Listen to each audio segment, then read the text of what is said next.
This is where I think EA might have smashed it out the park. Right, that's it then. EA Sports have given us all of the Pro Clubs updates, well, at least most of them in the recent patch notes that have come out today. So I'm going to break them down, the top 8 that you guys need to know. There hopefully are a few more things to come. If you enjoy Pro Clubs, you're in the right place. Let's smash the like button. The last video got over 3,500 likes. If we can do that again, that would be amazing. And please subscribe if you haven't already. We are on our way to 210,000 subscribers, which is mental. Hit that red button below the video. Right, the first big change is drop-ins with friends. Now you can play with up to 4 friends in FIFA 22 Pro Clubs drop-ins or with recent teammates prior to searching for a drop-in match. That's pretty cool. You now select your position before you go into the game, as you can see on the screen right now, and then you can go in, and I think it's still 4 or 5v5. I think that's the maximum. I think 5v5. Would have been nice to have seen 11v11 drop-ins as an option as well, because I think those were always pretty fun. But you can also now play drop-ins with friends from other clubs without having to leave your own club. Because I used to go into drop-ins all the time and try to play it with friends, but it was so hard to find the matchmaking. The lobby host can then choose to enable the fill teammates option or not. Now that's interesting because I think that basically says that if I have a friend and I want to go play in a drop-in against a bunch of other random people, we can go in as a 2 with the rest being controlled by the CPU. We don't have to have 3 random people in there if we don't want. I think that's a very positive change for people if they want to play some clubs and not the entire club is on. So it's just you and your boy instead of like 3 of your other mates. You don't want to wreck the record. You can go and play some drop-ins and of course level your pro up. Point number 2. Now speaking of leveling your pro, this is where I think EA might have smashed it out the park. We hope, okay? We're not sure, we just hope. The skill tree system does return, but there is a new system of leveling. Now, this leveling system starts from level 0 and goes up to level 25. You can see it in the video playing out on screen right now. But as you can see, level 3 to level 4 after winning that game, you can see the stats there. We'll get into them. They are more in depth, but we'll talk about that later on in the video. You still get skill points, so you know the skill system's returning, but this 0 to 25 thing is brand new, and it's all about perks. From level 9 and level 19, you unlock a new perk slot. But all you really need to know in this is that you can get from 0 to level 25. We don't know much else about this leveling system on top of the existing one, other than at level 9 and level 19, you unlock another perk slot.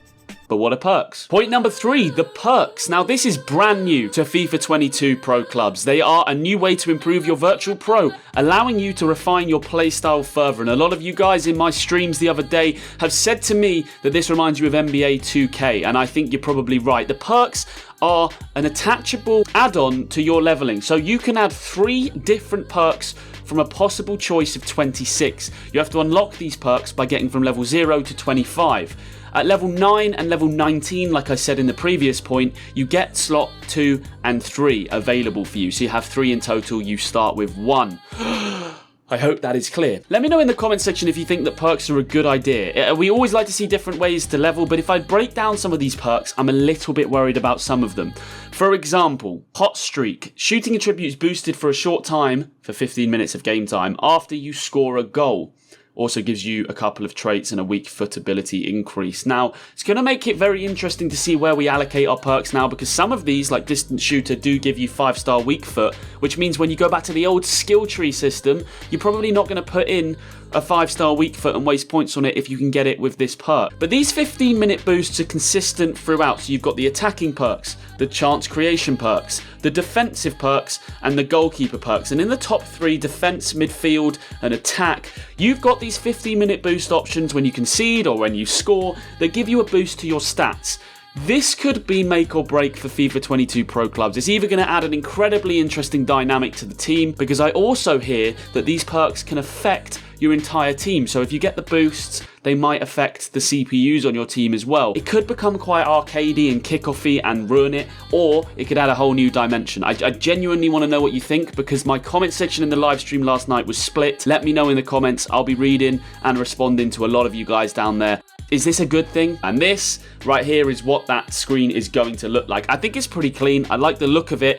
You're able to select 3 of these for your pro and add them on to your skill tree. And I think hopefully it's going to add, like I said, another dimension to pro clubs in FIFA 22. Point number 4 is team customization. Stadiums, the ball, crowd chants, the pitch, the nets. you can customize a lot of things in FIFA 22 Pro Clubs. Now, a lot of this has been in EA Sports games in other game modes like Ultimate Team before, but it is nice to see it come to Pro Clubs. You can see they can even have the custom chants there. Hopefully there's more than like 3. It would be nice to really be able to mix it up. And new screens, as you can see here, for how you pick your stadium, generic and authentic. I don't know what that means. I can't really work out how many stadiums are going to be there. Knowing EA Sports, it will probably be the same stadiums as before. I mean, Town Park, Allura Park and Euro Park are all the starting stadiums on Pro Clubs in the past. I don't know if it will be different. The screen looks different and it looks a lot better. I like the background of the Pro Clubs and all that, so aesthetically it looks nice. But I can't sit here and complain about extra customization. Yes, it should have been in the game 5 years ago, but at least we have it now.